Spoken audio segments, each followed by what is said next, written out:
Ever wondered how a single battle could rewrite the destiny of an empire? We often think of Rome as this invincible superpower, marching across the world, conquering everything in its path. But what if I told you there was a moment, a single day, where Rome was brought to its knees by a strategy so brilliant, so audacious, that it's still studied by generals today? This isn't just a story about a battle. It's about the day Rome's greatest weakness was exposed, forcing it to change forever. This is the story of the Battle of Cannae. Picture this. It's 216 BC. The Second Punic War is in full swing. Rome is the dominant power in the Mediterranean, but they have a massive problem, and his name is Hannibal Barca. This Carthaginian general had done the impossible. He'd marched an army, complete with elephants, over the treacherous Alps, and was now running rampant through Italy. For 2 years, he had outsmarted and outfought every Roman army sent against him. The Roman Senate and people were terrified and furious. They'd had enough of Hannibal's games. They decided to stop messing around and assemble the largest army Rome had ever put into the field. We're talking a colossal force, somewhere around 86,000 men. Their plan was simple: find Hannibal, crush him with overwhelming numbers, and end this war once and for all. The two Roman consuls in command, Lucius Aemilius Paulus and Gaius Terentius Varro, had very different ideas. Paulus was cautious, experienced. He knew Hannibal was a tactical genius and wanted to avoid a pitched battle on open ground where Hannibal's superior cavalry could be decisive. Varro, on the other hand, was aggressive and eager for glory. He believed in the brute force of the Roman legions. He argued that their sheer numbers would simply steamroll the Carthaginians. On the day of the battle, it was Varro's turn to command, and he was determined to fight. He chose a wide, open plain near the town of Cannae in southeastern Italy. It was the perfect killing field. He just never imagined it would be for his own men.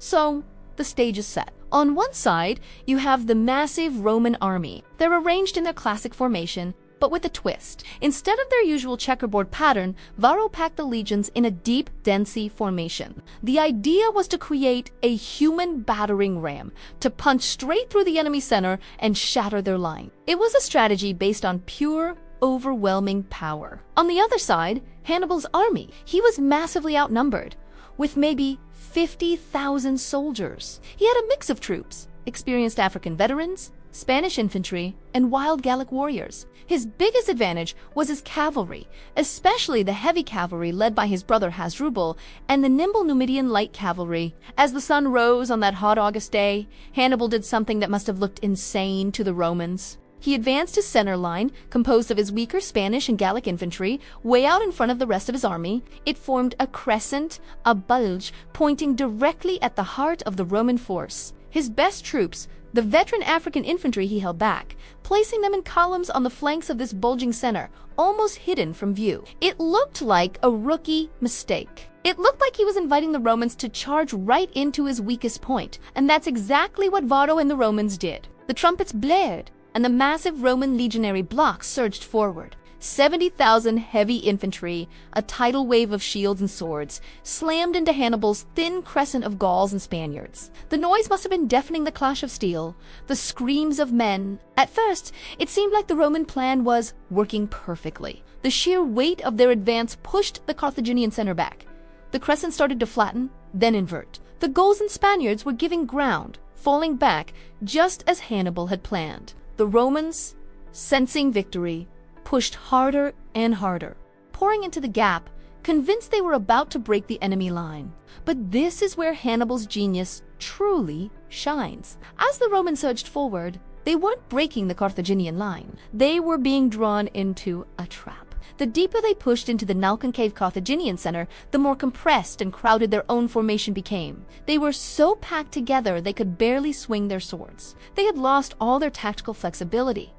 They had become a mob. While the Roman infantry was being sucked into this pocket, the real action was happening on the wings. Hannibal's superior cavalry, led by Hasdrubal, smashed into the weaker Roman cavalry on one flank and shattered them. Instead of chasing them off the field, Hasdrubal performed a brilliant maneuver. He wheeled his entire force around the back of the Roman army and slammed into the rear of the remaining Roman cavalry on the other flank. In a matter of minutes, Hannibal's cavalry had completely destroyed their Roman counterparts and now had control of the entire battlefield behind the Roman infantry. The trap was now sprung. The Roman legions, still pushing forward against the buckling center, suddenly found themselves boxed in. On their front, the resilient Spanish and Gallic infantry, who had bent but not broken. On their left and right, Hannibal's elite African infantry, who had been held in reserve, now turned inward and attacked the exposed Roman flanks. And to their rear, Hannibal's victorious cavalry closed the escape route, crashing into the back of the packed formation. The largest army Rome had ever fielded was completely encircled.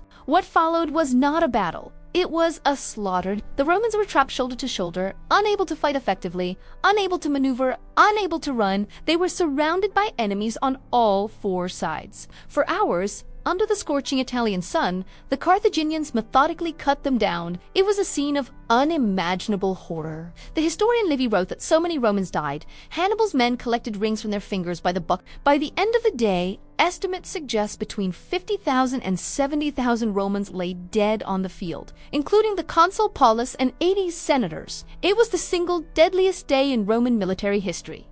Hannibal had lost only about 6,000 men. He had achieved the perfect tactical victory, the complete annihilation of a superior enemy force. In the aftermath, Rome was in a state of pure panic. They had lost the equivalent of 8 legions in a single afternoon. There was no army left to defend the city. Hannibal's top general Hannibal famously told him, "You know how to win a victory, Hannibal, but you do not know how to use one."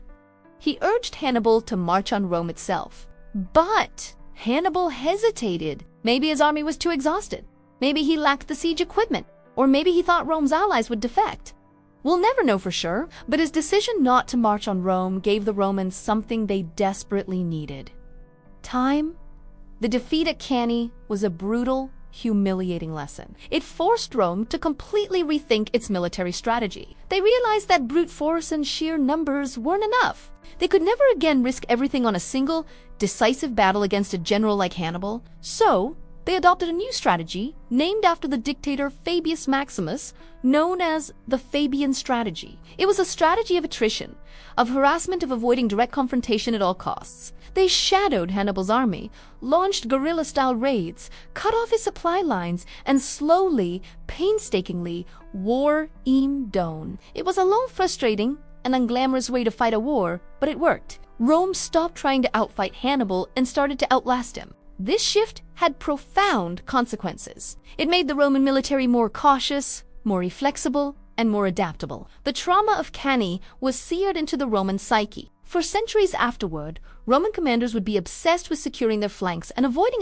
the strategy of annihilation that Hannibal perfected at Cannae became the nightmare scenario that every Roman general sought to avoid, and every enemy of Rome sought to replicate. It was a ghost that would haunt the legions forever. So while Hannibal ultimately lost the war, his victory at Cannae changed Rome in a fundamental way. It exposed their arrogance and forced them to evolve. It was a crucible of fire that forged a tougher, smarter, and ultimately more resilient Roman war machine. The very strategy that almost destroyed Rome also, ironically, helped pave the way for its future dominance. It's a powerful reminder that our greatest defeats can often contain the seeds of our greatest strengths.